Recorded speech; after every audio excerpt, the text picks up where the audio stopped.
오늘 오신 여러분에게 주님의 축복이 함께 하시기를 축원합니다. 세상은 늘 언제나 바쁘게 돌아가는 것 같습니다. 분주하게 길을 걸어가는 사람들을 보면 덩달아 마음이 급해지기도 합니다. 신호등을 무시하고 달리는 거나 운전을 좀 천천히 한다고 뒤에서 경적을 울리는 차를 볼 때마다 좀 씁쓸해지기도 합니다. 뭐가 그리 급한지 바쁘기만 합니다. 종종 휠체어를 뒤에서 이렇게 밀면서 가는 젊은 청년을 보면 가슴이 따뜻해질 때도 있습니다. 계단을 이렇게 내려가는데 할아버지가 한 걸음 한 걸음 내려가는데 앞서지 않고 뒤에서 천천히 따라가는 어린아이를 보게 되면 그 또한 가슴이 따뜻해지기도 합니다. 세상은 점점 바빠지지만, 세상은 점점 빠르게 흘러가고 점점 발달한다고 하지만 그에 맞춰서 우리도 어쩐지 점점 빨라지고 여유도 잃어가고 점점 많은 것을 잃어가는 것처럼 보입니다. 오늘 시를 먼저 읽고 있습니다. 뒷면에 보면 여유라는 시가 있습니다. 헨리 데이비스라고 방랑 거린 시입니다.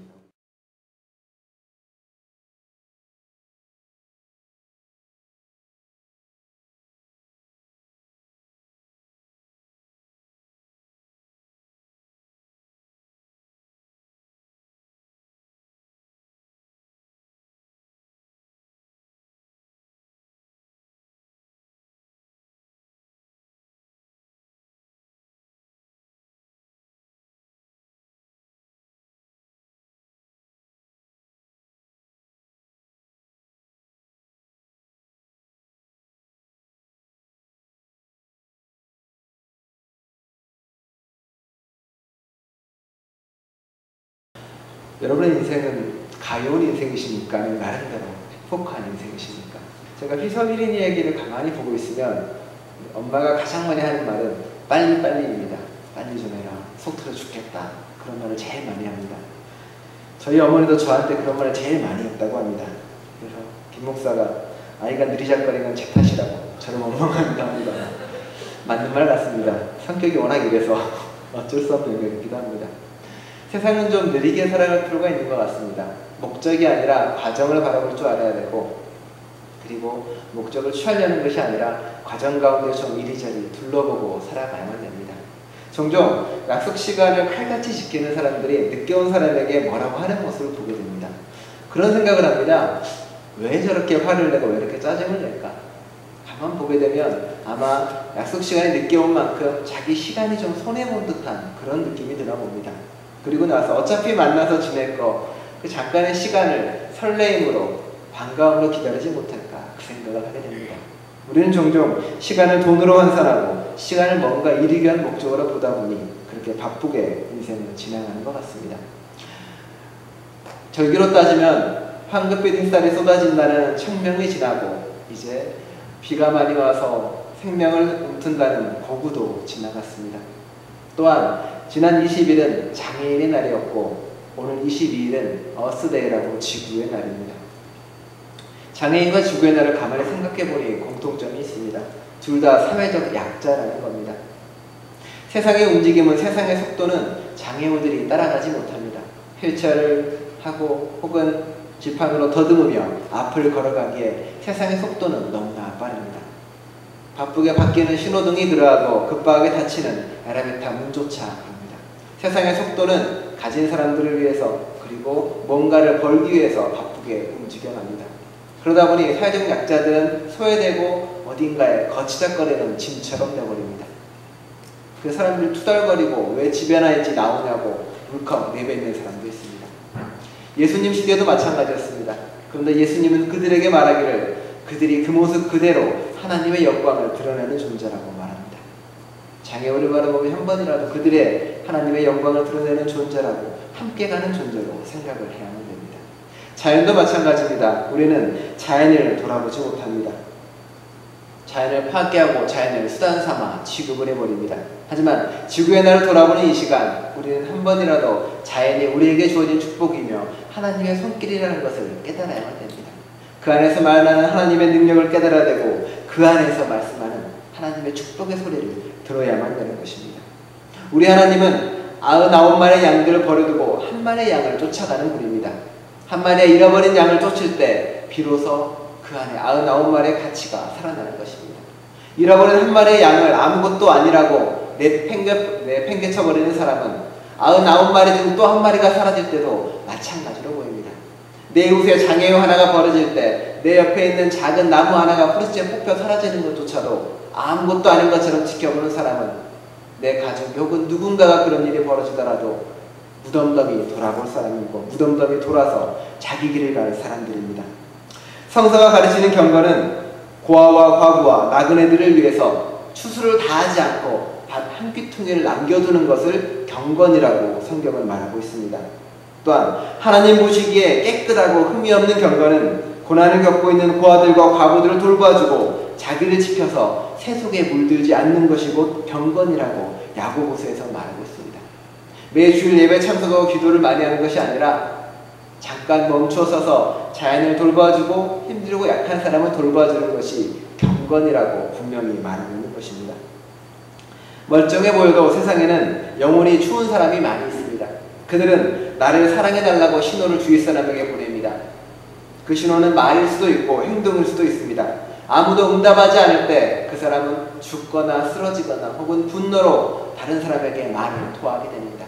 내 아내와 내 자녀들이 혹은 내 이웃이 여러분에게 손을 내밀고 있습니다. 어떤 모습으로든지 간에 여러분에게 도움을 청합니다. 사랑이 필요해, 위로가 필요해, 손길이 필요해 라고 이야기합니다. 자연도 마찬가지입니다. 자연도 여러분에게 말합니다. 손길이 필요해, 도움이 필요해라고 이야기합니다. 그 손길에 우리가 손을 내미는 것이고 그 목소리에 우리가 응답하는 것입니다. 그게 바로 주님의 삶이었고 주님의 목소리였습니다. 다들 바쁘기 때문에 우리는 주위 사람들의 그런 신호를 알아듣지 못합니다. 우리의 직면하고 있는 문제가 너무 버겁기 때문에 그러한 일이 벌어지기도 합니다. 혹은 우리가 직면하고 있는 삶이 너무 비속하게 변질되어 있어서 그렇기도 합니다. 하나님의 형상대로 지음받은 인간은 그 자체로 존중받으면 되는데 세상은 어떻게 보면 우리가 가진 구매력으로 판단을 합니다. 제가 얼마짜리 물건을 살 수 있는 사람인지 얼마나 소비할 수 있는 사람인지에 맞춰져서 포커스를 맞추고 사람을 판단합니다. 그러다 보니 우리는 그런 세상에 적응하다 보니까 우리의 숨이 찹니다. 그 목적지까지 가야 되는데 가지 못하니까 힘들어하고 어려워합니다. 그러다 보니 우리는 삶의 풍경보다는 나를 바라보게 되고 내 욕심만, 내 목적만 따라서 가버립니다. 우리는 어쩌면 근본과 너무 많이 떨어져 있는지도 모르겠습니다. 너무 먼 곳까지 와 있는지도 모르겠습니다. 그런 우리에게 아까 읽었던 시는 잠시 멈추어 보라고 말합니다. 주님도 이야기합니다. 잠시 멈추고 삶의 자리로 한번 돌아가 보라고 말합니다. 오늘 잠언 말씀에 뭐라고 하십니까? 거짓말을 하며 미련하게 사는 보다는 가난해도 흠없이 사는 사람이 낫다라고 말합니다. 좋아하지 않을 문구겠지만 여러분들이 그렇죠? 거짓말 조금 하고 잘 살았으면 좋겠다는 생각이 들기도 합니다. 주님은 그렇게 이야기 안 합니다. 바쁘게 거짓말하며 미련하게 세상을 쫓아가는 삶이 아니라 주님을 따라가더라도 가난하게 되더라도 흠없는 게 낫다고 분명히 이야기합니다. 혼자 열심히 사람이 있습니다. 신앙에도 열심이고 삶에도 열심입니다. 그저 열심히 살아보겠다고 살아갑니다.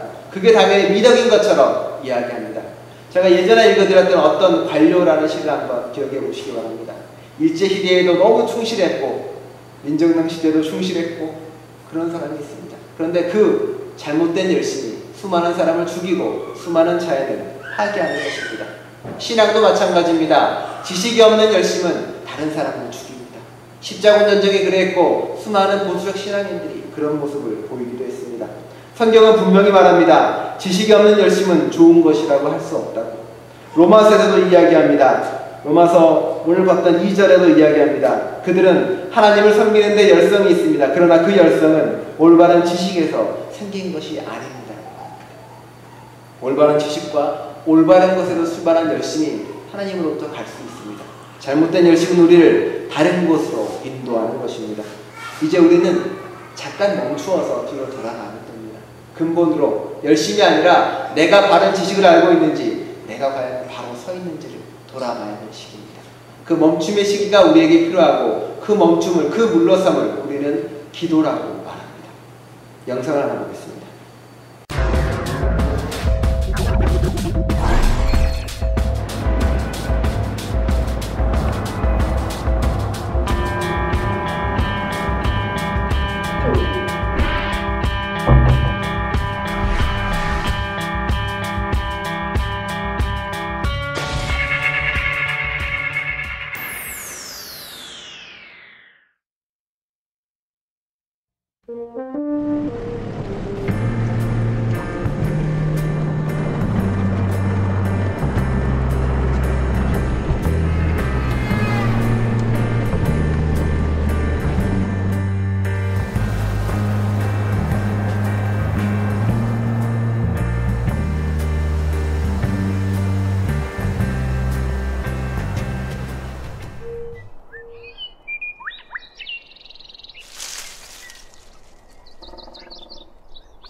자연의 소리는 정말 좋은 소리가 많습니다. 듣기 위해서는 물러나야 되고 집중하기 위해서는 다른 소리를 끊어야만 됩니다. 이 영상은 자연의 소리, 환경에 대한 이야기이기도 하지만 동시에 신앙과 관련된 이야기이기도 합니다. 우리는 수없이 많은 세상의 소리에 시달리고 있습니다. 세상의 욕망의 소리, 세상이 원하는 소리, 내 마음의 욕망의 소리, 다른 사람의 바람의 소리, 불편 소리, 불만의 소리, 수많은 소리에 시달리고 있습니다. 그런데 우리 또한 쉬기 위해서, 나아가기 위해서는 다른 소리에, 고요의 공간으로 들어가야만 됩니다. 실은 그 공간이 기도의 공간입니다. 내가 하나님을 만나는 그 순간이, 그 잠깐의 시간이 나에게 고요가 되어야 되고 나에게 조용한 침묵의 시간이 되어야만 됩니다. 성경에는 유명한 기도가 몇 개 나와 있습니다. 그 중에 첫 번째가 야베스의 기도입니다. 야베스의 기도는 우리가 알고 있는 역대상에 나와 있는 짧은 기도문입니다. 야베스의 기도 이렇게 이야기합니다. 나에게 복에 복을 더해주시고 내 영토를 넓혀주시고 주님의 손으로 나를 도우시어 불행을 막아주시고 고통을 받지 않게 하여 주십시오 라는 기도입니다. 이 기도는 어떻게 보면 뭔가 많은 걸 바라는 것 같고 놀라운 걸 꿈꾸는 것 같습니다. 하지만 야베스의 이 기도는 실은 그렇지 않습니다.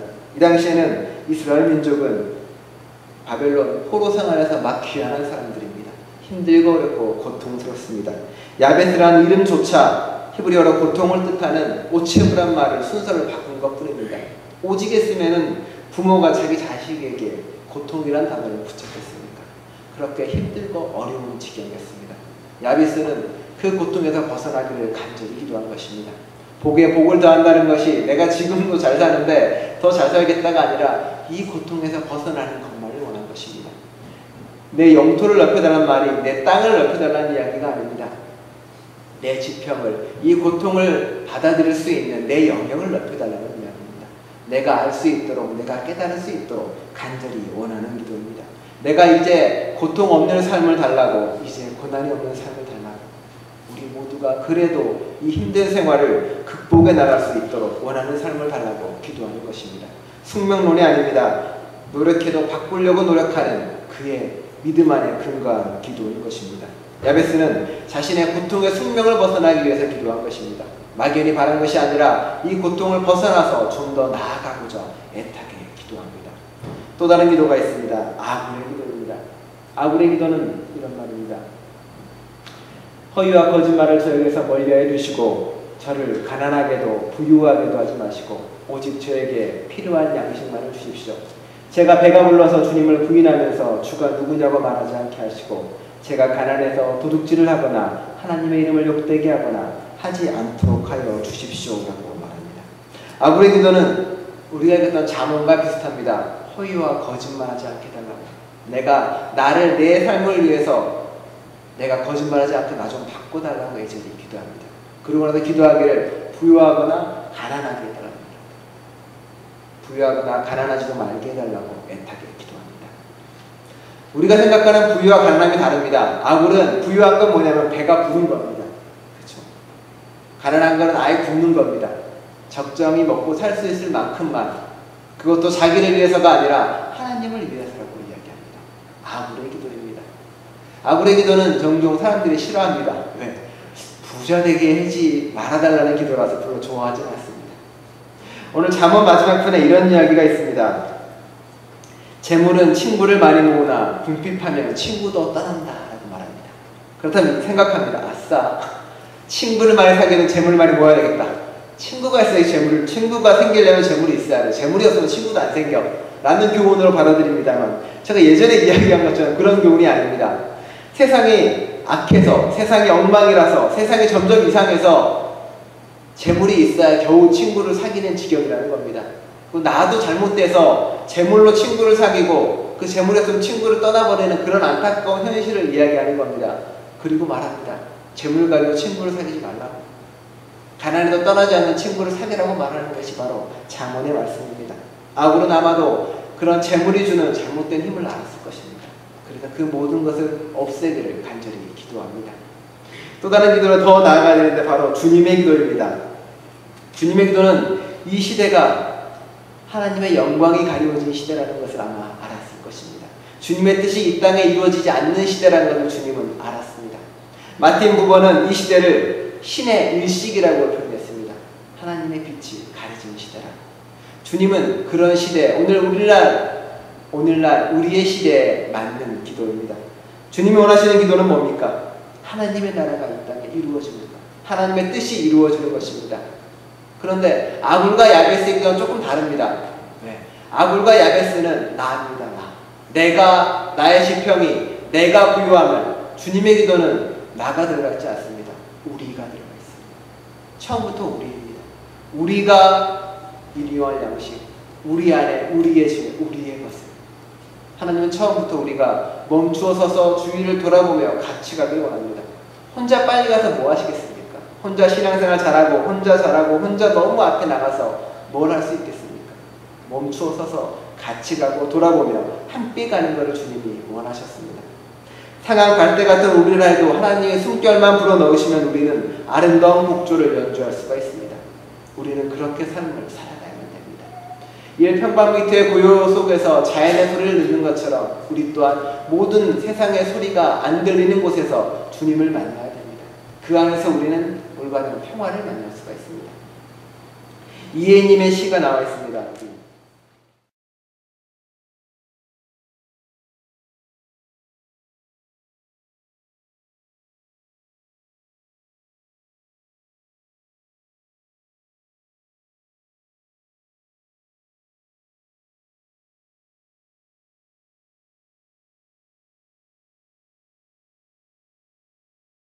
고요한 공간에서 주님을 만나시기 바랍니다. 고요한 공간은 찻소리, 아이소리, 인위적인 소리를 말하는 게 아니라 내 안에서 끊임없이 들려나오는 욕망의 소리를 끊으시면 됩니다. 분노의 소리, 화의 소리를 다 내려놓고 하나님하고 조용히 만나보십시오. 하나님이 이야기할 겁니다. 괜찮다고, 혹은 내가 너를 사랑한다고. 그 말을 가슴에 새기시기 바랍니다.